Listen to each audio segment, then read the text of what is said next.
Estate agents hate losing listings and letting agents are perfectionists. Talk to me.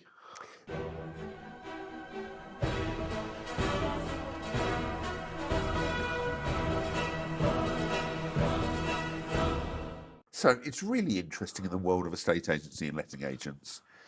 In a world where I think everything is a zoo, an estate agent goes out, speaks to a vendor, and tries to understand the value they want on their house because they have an emotional attachment. So let's imagine it's a doctor who's selling their pride and joy house, and he's had it for 20 years, and he thinks it's worth 800,000. The language he uses is going to determine how you value the property. I've had it in my family for 400 years, and it's worth 800,000 at least. Well, the problem you've now got is a high D if you're talking about this is disc profile. Disc profile, and in my language is a massive line. So D is dominant, big picture, straightforward, purposeful, persevering, driven, no bullshit. Okay. Yep. So before you even start negotiating, every penny under 800,000, you're being disrespectful. Every penny under 800,000, you're being disrespectful. So you have to make a decision. Because those sort of people, they love to be in control of the situation. They'd much rather be right than happy. We're never going to be able to sell their property at 800,000. But if you say, I think 790, they're just going to think you're an absolute knob. Now, that's a title I did for a dentistry conference. Don't be a knob in dentistry. But they're going to think you're a knob because they've told you they want 800. And you have to make that decision as the zookeeper, as the person who's going to be taking the instruction. Do I want to put it on my books at this, or do I want to lose the instruction? Both estate agents and letting agents hate losing instructions because our fear is they're going to go to another agent who'll take the instruction. And there are lots of people who'll take it on and say, I think we get 830. Now this line now has two problems, or the high D. So you've now told him he didn't even know how to value his own property. And now you better get him at least 828. So you've actually made a rob for your own back, and by saying 830, you've actually criticised him indirectly. Yep. Yes, and lions hate to be criticised. High Ds hate to be criticised. He told you 800. They go with 800. I often find they fear being taken advantage of. Yes. So you've got these people. Yes. So you've got to understand they'd much rather be right than happy. They're not going to lose. They think they know more about the property world because you see they know the property world because they once sold a house. Yes. And they know someone who sold a house, so now they're an estate agents. Then you've got people like me and you, yes, you're what you call a high I, and I call a monkey. That's on the disc profile, and I type, which means that we're outward going people. We're sociable, we're dynamic, we're extroverts, we're all over the place, but we have a problem. We hate rejection. And we're not very focused, and we haven't read all the details properly. No, we haven't. Just like you, when you got here, you didn't read the instructions. 100%. But I was somewhere in Grantham. I was close. Yep. That was close enough. So the problem is when a estate agent comes to us, and I want to tell him about all the things in our area, and I want to tell him some of the work I've done and how lovely this kitchen is. And it's a lovely kitchen when we play games. Lovely. Family love playing games here. And of course, you're on a tight schedule, and you want to write down the details, and you're not that interested. Well, all of a sudden now I've lost respect for you because I think you need to know about my playroom and about where we play snooker, where we have Christmas and Hanukkah and whatever festival. Okay, but that's estate agents. But again, most estate agents are I types anyway. Well, no, there's a problem. They go into D mode. It's really interesting. They might be I type, but they think they need to be more professional. Okay, so you'll see them quickly polishing the back of their shoes. You'll see them quickly reading up a blurb. They think to get the instruction they need to be a D. They don't understand. Sorry, we've got an estate agent who is an I type, outward going people person. Is this if they go into a D person's house? No, going to an I person's house. The problem is most high I's and monkeys think they should become a lion because they'll look more professional. They're not being themselves. Okay, but so if you're an estate agent and you're a high I, which means you're outward going people person, and you're going to that D person's house. Oh, they've changed the rules here. Because again, we're dealing with estate agents. Most estate agents are I type people, valuers. Okay, so let's go back on this a second. So you and I go to a high D to the doctor. We need to respect them. Their idea is right. We have to make the decision. Do we want to take it on that price or not? And if we don't want to take it on, we have to learn to say no. and it's really hard. And get ready for this. Say no to the good so you can say yes to the great.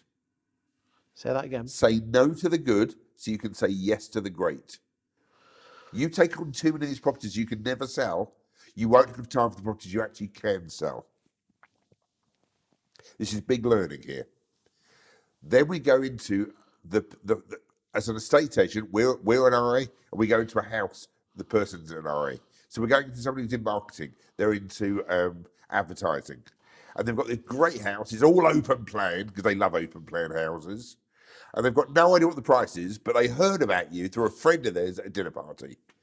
And you've got to make the decision to be on the right page with them, but to show a bit more professionalism. Because if you start mucking around with them, which is your normal type, thinking that will be acceptable, they'll see you as not professional. So I've walked in here as an RA, talking to you who's an RA, but I was still here with my books earlier than you were, because I wanted to look professional. I didn't just rock up in shorts, hoping that would be okay, because both of us doing that wouldn't work for the process. So somebody has to literally move out of their square and be a little bit more professional. If you're the same. Yeah, which is why I call it zookeeping. I've got to be a little bit more professional, but understand your needs, which is why I bought you chocolate, which is why I made sure it was comfortable. So are you saying that as an estate agent, we need to learn how to profile someone when we meet them? Even before. Or before? That could be through a phone call, that could be asking the guys in the office, guys and girls in the office, what type of personality they are. How they even instructed us. How do we get the instruction? Remember I said to you that question a couple of months ago. I said to you, how do they first hear about us? I've got no idea. A friend of mine told me. They're an I. Yes, 3 of my friends have sold through you, and they told me you're the best. They're a D. If you learn to listen, can you spell the word listen for me? Listen. Last 3 letters of listen? 10. Right, that's how much listening you need to do to your applicants if you really want to understand profiling. Forget this nonsense, 2 ears, 1 mouth. It should be, it's not list 2, it's list 10. Think about it. You've got to learn to listen to what's being said and what's not being said. The greatest listeners are the greatest communicators. I'll repeat that for you. The greatest listeners are the greatest communicators. Often the valuer or lister doesn't take the phone call. So therefore the valuer and lister should Big mistake. If a valuer leaves the office and goes into someone's house and doesn't ask many questions in the very beginning, they are going to be blind. Okay, but could they have a phone call before the Yes, valuation? 100%. The phone call should go like this. I'm just about to leave. Just want to make sure about traffic and where I can park. And if you ask those type of general questions, if you listen really carefully, see, you sent me some amazing details, okay, on the instruction. There was not a chance I was going to read 8 pages of that nonsense, okay? And you've known me quite some time. All you had to say was, the postcode's correct, just go past the bolt house, turn right. I'd have got it. But you did 3 pages of nonsense. There's a fish and chip shop, there's a pub, there's a this guy. I never read any of that. So then I couldn't see it. So I came back, went another 300 yards. Then I better come back on myself. Because we didn't have a proper conversation about it. We were supposed to. And as 2 monkeys, we forgot. And that's as classic as it goes. Valuers, vendors, applicants, all need to have a chat before they physically meet. To enable you to listen to them, to work out what type of personality type they are, to then for you to adapt as the zookeeper your own communication styles to look professional and be the agent. Because if I was a high D, I would have expected a sign said reserved for Nigel Risner. Yes. As an I, you sent me way too much information. I never read it all. Okay? Now, when you get to the C's, or the elephants as I call them, in DISC. Which is, let's move on to letting agents, not the bosses, but the letting agents, the letting managers, the portfolios, the guys who run the portfolios, they tend to be C types, which is reserved cautious, process. Precise, deliberate, skeptical, formal. Perfectionists. Yes, and you know you can't have perfection, you can just have excellence. So the problem for them is they want an exact detail of the exact EPIC EPC, I don't even know what Yeah. it is, but they want the exact number. They want to how many yards it is from a school, and they're not going to watch other people's details. They'd like to find out themselves. Yes. Well, if you are that type of person and you're valuing a home, you're going to be spending way too long asking ridiculous questions. You've got to know who you're selling to, or who the purchaser might be, or who the vendor might be. So let's use me as an example. You're coming to sell my house, and you're a C for some reason, or you're letting my portfolio. The type of questions you're going to ask me are just ridiculous. If you're a D, yes. Even as an I, it's ridiculous. Because you're going to say to me, I see you've got 23 properties with us. We'd like to know about some of the standing order changes. I've turned off at this point. I didn't even know I had 23 properties. I've got a portfolio. That's all I know. And if I'm a D, I've got 17,000 of the yield at 9.2%. And apparently that's very good. It's the highest in Grantham. Oh, yes, how impressive is that? That's all they're interested in. But C's like to ask questions. And even when you give them the answer, I'm going to go back a step. C's only ask a question, or elephants, but they're really statements in disguise. They're not questions, they're statements in disguise. And they nearly always know the answer because they don't look stupid. Because they fear criticism. Yes, 100%. Their worst nightmare is looking stupid. Isn't it interesting, though, that the S-type, Monkeys. which are people, but slightly reserved. Oh, sorry, they're the dolphins. Apologies. Yeah, okay. Yeah. The D's are, let's go, okay, the D's are bosses, tends to be. Well, they tend to be people who like control. Okay, which is, okay. What I tend to find is that most estate agents started off as an I, which is a monkey, outward-going person, and they tend to drift more towards a D. Because they think that's what they need to do for respect. Yes. And control. And most letting agents are reserved systems people, which means they're a C, which is an elephant. And they tend to move towards the D for the same reason that the I's move to the D's. Yes. Okay. But there's a problem. The S's...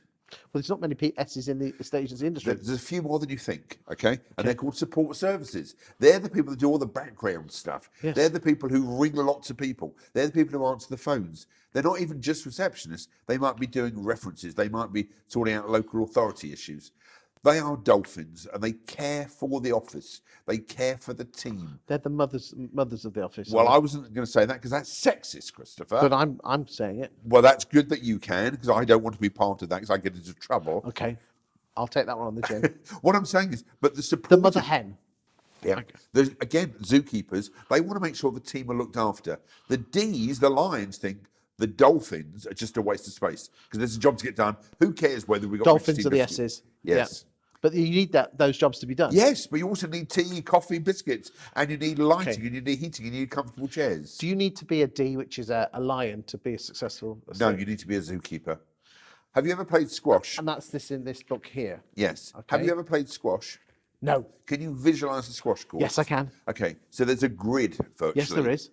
The person who wins squash games is the guy or girl who holds the centre position. Yeah, and then batters it round. The other person runs around like a blast. That's the same thing in communication and in a letting office or an estate agent's office. The person who controls the centre space, who can see the vendors, who can see the applicants, who can see the staff, who can see the building. So you've got four corners, would you agree, in every building? We've got vendors, we have applicants. We don't earn any money from applicants on day one. It's about the vendors. Yes. We've got staff who we pay, and we've got properties that we are in. And the person who holds the middle position says, if we've got comfortable surroundings, we've got tea and coffee, and in my case, Cadbury's chocolate, we have happy staff. Happy staff speak to applicants who then look after vendors or vice versa. If you're just into your vendors and about getting the right price, you're going to lose lots of your applicants. You're going to lose some of your staff, and then people are uncomfortable in their building. Please, please, please, the zookeeper's role is to feed the food the animals require, not the food that we've got. Look after your team, look after your premises, look after your applicants, and you'll have a phenomenal business. Thank you, Nigel.